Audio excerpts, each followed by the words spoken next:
Coming up on the Bluffton News, we'll talk about the economic impact of the Bluffton Village Festival, and we'll be introduced to a new program being developed by Backpack Buddies of Bluffton that will ensure the kids of Beaufort and Jasper County are eating well year-round. All that and, of course, the latest headline business and entertainment news when we return.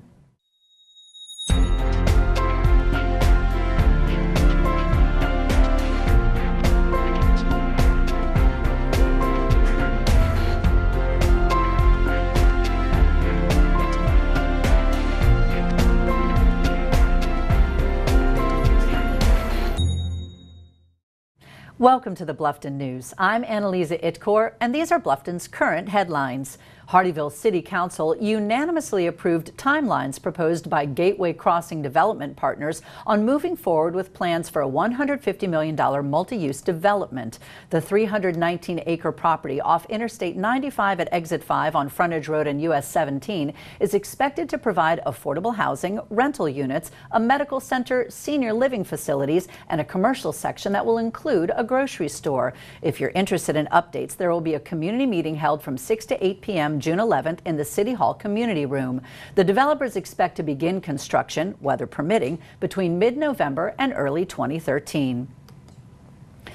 And Tropical Storm Alberto formed off the coast of South Carolina on Sunday, bringing an early start to the 2012 hurricane season. While there was a tropical storm watch, it has been canceled for South Carolina. Alberto's strongest winds will remain offshore. Hurricane season does not officially begin until June 1st, and forecasters say the first named storm does not usually develop until the second week of July. Beaufort County's new building codes director Chuck Atkinson says it's important the public has confidence in his department, which has been the subject of past and present controversies regarding the quality of its work. But those who hired Atkinson in December say they had no idea that the quality of his work also had to be questioned. A structural failure in a Port Royal building he inspected injured a 72-year-old man, prompted at least 2 lawsuits, and cost Atkinson's former boss a state-issued license. But Atkinson didn't list his tenure at Port Royal on his resume. And a little more than a week ago, inspectors Larry Fields and Harold Cosby were charged with 1 count each of taking bribes to sign off on building inspections they never performed. Atkinson has not been implicated in these incidents, and county staff has been instructed to cooperate with investigators. By most measures, Leon Smith and his family had a pretty bad week. Their uninsured home sustained heavy damage in a fire late on May 12th. A day later, the fire reignited, destroying what little was left. Since then, the family has been living in a hotel, unsure of their next move.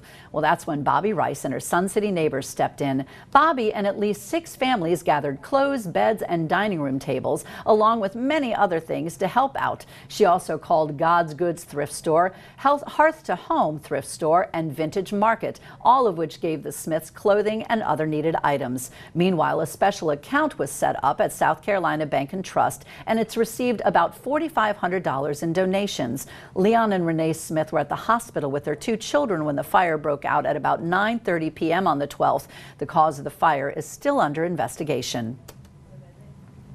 Lucis Simuel, who was sentenced to life in prison without parole for his part in a shooting at a Bluffton apartment in 2008, has appealed his sentence to the South Carolina Supreme Court. His lawyers plan to argue Wednesday that his sentence, issued under South Carolina's 2 strikes, 3 strikes law, is too harsh. Duffy Stone, 14th Circuit solicitor, whose office prosecuted Simuel's trial in Beaufort County, said Simuel's false imprisonment charge is equivalent to kidnapping in South Carolina and is considered a most serious offense. The South Carolina Attorney General's office will represent the prosecution Wednesday before the Supreme Court, and Dane C. Phillips of the South Carolina Commission on Indigent Defense will represent Simuel. For more information on these headlines and more, please check out the media sources you see listed on your screen. You can also follow us on Facebook and Twitter.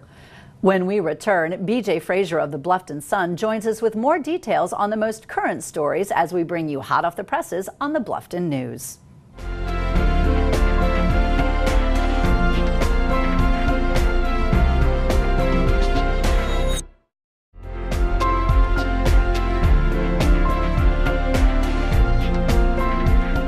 Welcome back to the Bluffton News. The Bluffton Sun's BJ Frazier has some great stories for us today. Hey BJ, why don't we start off with what's going on with the Four Corners intersection in Old Town? Yes, Anneliza, good morning. It's a ongoing restoration project, as you know, a $330,000 project, the whole streetscape. And what they're doing now is they're doing what I like to call a pocket park. It's actually a little plaza at the Four Corners, a kitty corner across from Nickel Pumpers gas station. And it's going to be a place that has seating, bike racks, rain garden. And what's really unique about it is they're using 5,000 reclaimed bricks from an old factory in Savannah donated by Reclamation by Design. And the floor of it's going to be a map, stylized map of Old Town Bluffton made out of these bricks. It's really going to be quite the place to come and just sit and people watch or rest, and one more eclectic place for tourists to see that Bluffton really does have a different state of mind. Well, that's definitely the state of mind that I would like to be in. Sure. Hey, what's this I hear about Bluffton going to the dogs? Well, as you know, the Friends of Bluffton Dog group has been trying to get a dog park going for a while, and they're making some progress. And what they've done is enter Bluffton into a Pet Safe's Bark for Your Park contest. And basically what that means, the more votes they can get from all of us and our community leaders, they have a shot at getting a $100,000 prize or one of two $25,000 prizes.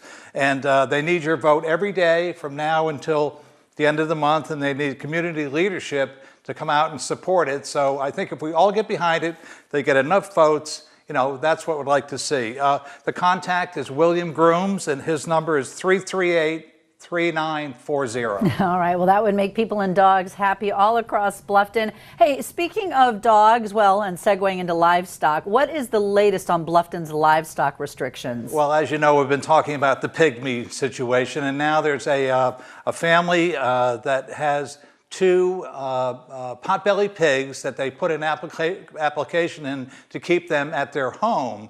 And that application has been denied. And the family at Rosedew Creek has said that, you know, this is really, they saved these pigs from a shelter, and now they have them as pets, and that their young boys take care of them. And if they have to give them up, they're afraid they're going to be put down. So this goes before the council again later this month, and hopefully there'll be a solution so we can save Homer and Hamlet from the frying pan, or whatever they're going to be. Well, we will have to wait and see if indeed these pigs fly.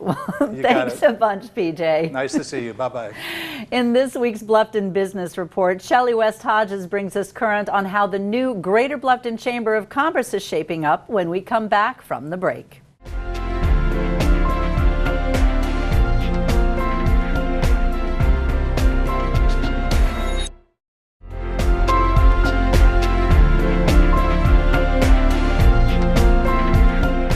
Today on the Bluffton News, we have an update on how the Greater Bluffton Chamber of Commerce is developing. Hey, Shelley. Hi, Anneliza. So what's the word on the new chamber?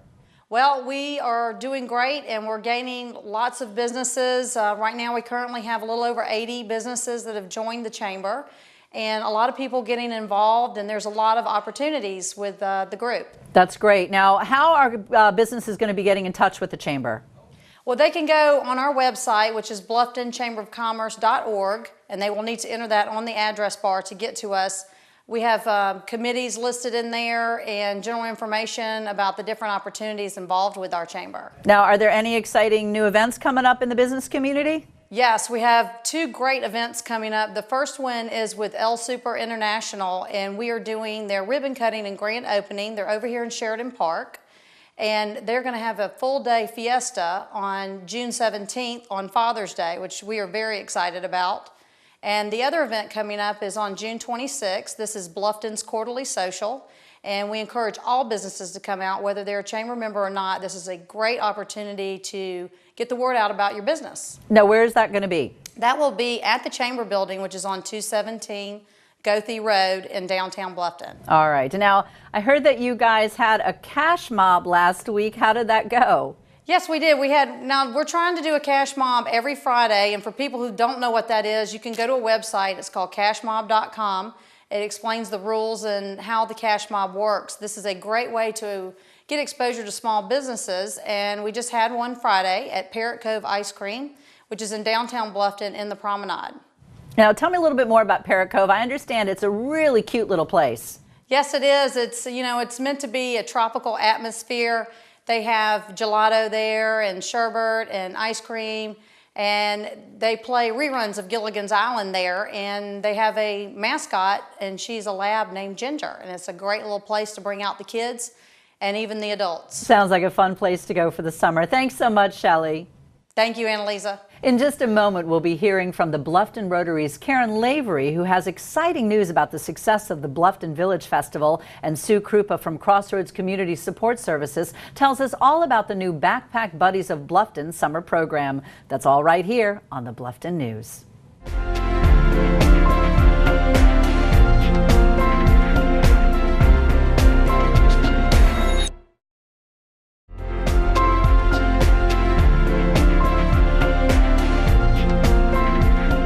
Welcome back. On May 12th, Old Town Bluffton was the scene of the most successful Bluffton Village Festival yet. And joining me to discuss the economic impact of the festival is Karen Lavery of the Bluffton Rotary. Thanks for joining us, Karen. Thank you, Annalisa. It's great to be here. Now, Karen, I know that the Rotary was very excited about how the Village Festival performed this year, and how is that going to impact Bluffton? That's a good question, Annalisa. I'm not sure I can give you one specific answer. As one of our legislators said, for anybody who spends $10, if everybody spent $10 on this day, what an impact it would make. A lot of the vendors come from out of town, so of course they're eating at our restaurants, they're staying at our hotels. That's all a great impact. The people on the street, they were spending money. After the festival was over, I went to most of the vendors and asked them how they did, and they were all so well pleased on how people were spending money. So I would imagine it was a great impact for us. Well, what impresses me about the festival is every year it gets a little bit bigger. What kind of crowds were there this year? Gosh, I heard estimates between 12 and 14,000 people. Wow, that's fantastic. And I certainly spent my $10. Good. Plus, I hope you spent more. I had such a great time shopping at the festival, and I spoke to a lot of the vendors there. And the cool thing is they keep coming back. So what that tells me is you have developed a festival that is going to consistently perform, is going to consistently draw vendors. And you had a huge number of vendors this year. What was it, like 230 vendors? 230, yes. And that's going to draw new people into the Bluffton area. They're going to see Old Town, which is so charming. How did the businesses survive the crowds this year? I think they did very well, but the main thing that we try to stress to the businesses on Calhoun Street is, you're getting exposure. We can guarantee you the people, and we hope that they come back and shop at the stores. Oh, I'm sure that they will, particularly places like Gigi's and the Cottage, and well, I could just list the whole street. It's one of my favorite places to shop. So I can see why the Bluffton Village Festival creates a residual draw to the area, because it makes the whole Old Town area so charming and so appealing. Yes, and everybody just puts their best foot forward on that day. It's wonderful. All right, and I would also imagine with the success of the festival, you're able to help out more charitable organizations. Yes, we are. We haven't named the ones this year that we're going to help yet, so I can't give you a big clue on that. But come on, you can tell us. And I'll tell you what we've done in the past. We've done self-help, we've done VIM, Red Cross. Oh my gosh, the list is endless of the charities that we have helped out. It's wonderful. That's great. Well, we are definitely looking forward to the 35th annual Bluffton Village Festival. I'm sure there's going to be one, right? Yes, and it also coincides with our Rotary Club's 25th anniversary, so there might be some new surprises in store. Well, it's going to be extra special, I'm sure. Thanks so much for joining us, Karen. Thank you, Annalisa. Backpack Buddies of Bluffton has done an excellent job throughout the school year keeping kids across Jasper and Beaufort counties eating healthfully. But how do they ensure these kids are being fed well when school is out of session? Joining us to address just that question is Sue Kroupa of Crossroads Community Support Services. Welcome, Sue. Thank you. How are you, Anneliza? I'm good, thanks. Sue, first of all, why don't you give us a bit of an overview of what Crossroads Community Support Services is and what you accomplish? Okay, thank you. Actually, Crossroads is the local mission arm of Grace Coastal Church.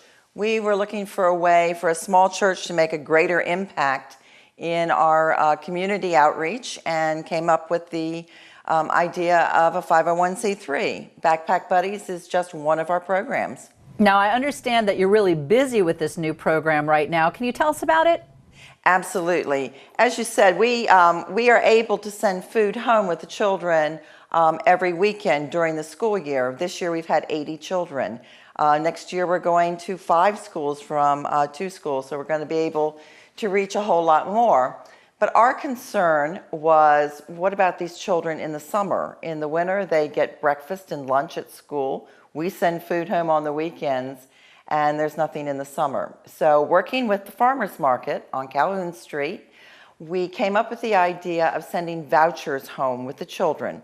At the end of the school year, they will get a voucher. They will get 10 vouchers, 1 for each week, and they will be able to go and redeem them for fresh fruits and vegetables. I was going to ask because, you know, I love the Bluffton Farmers Market. One of my favorite things are the cookies and the ice cream. So I'm glad to hear that they're going to be limiting them to fruits and vegetables. Well, we are going to be limiting them, but we will be giving them little special treats from time to time because these children don't get a whole lot in the way of treats. I understand. Now, what other programs come under the Crossroads banner? We actually have 5 programs right now. One is a program to help people who are looking for jobs. We teach them how to present themselves and write resumes. One is a scholarship program for GED people.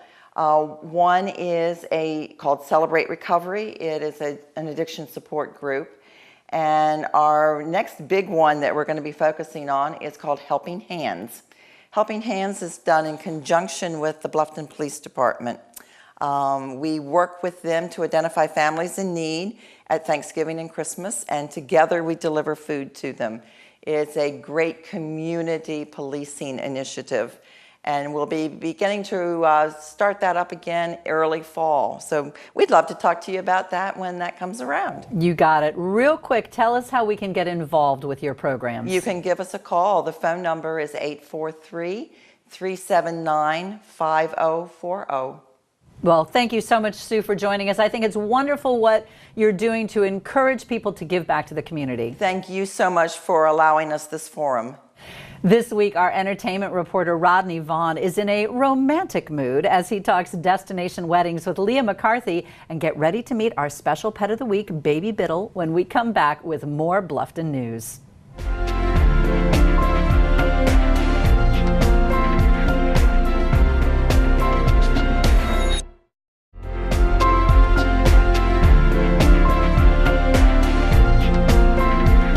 This week, Rodney Vaughn is on location with Leah McCarthy from Weddings with Leah, ready to sweep you away for the perfect destination wedding. Rodney, out to you.